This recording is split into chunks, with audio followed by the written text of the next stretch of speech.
ছিল আমার মানুষকে সাহায্য করার জন্য। দুঃখ তো আমাদের কপালে আছে, নতুন দেশ গড়তে হবে, কষ্ট আমার লোক করবে সত্যি কথা, কিন্তু এমন ভয়াবহ অবস্থা না যাতে আমরা টিকে থাকতে পারবো না। খাদ্য ছাড়া অন্যান্য বাবদ যেসব সাহায্যের প্রয়োজন, অন্তত আপনাদের প্রশাসন ব্যবস্থা পুরোপুরি চালু করার জন্য, পুনর্গঠনের কাজ মোটামুটি শুরু করার জন্য, সেসব সাহায্যেরও মোটামুটি আশাব্যঞ্জক কোনো প্রতিশ্রুতি পেয়েছেন আপনি বন্ধু দেশগুলোর কাছ থেকে?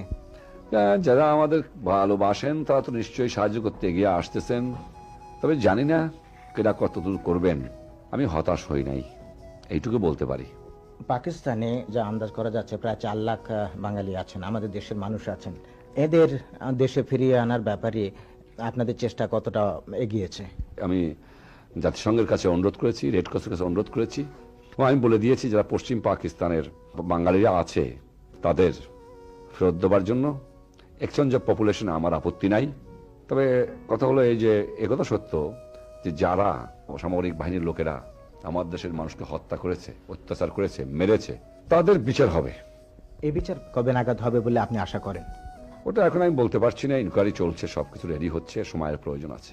দেশের মানুষ এখন স্বাধীন হয়েছে, এই স্বাধীন দেশের ভবিষ্যৎ আপনি কিভাবে স্বপ্ন দেখেন? স্বাধীন দেশের ভবিষ্যৎ, স্বাধীন মুক্ত মানুষ। বাংলাদেশ কি রকম উন্নতি হতে পারে, কি অবনতি? বাংলাদেশের সম্পদ আছে, বাংলাদেশের মানুষ আছে, বাংলাদেশের উর্বর জমি আছে।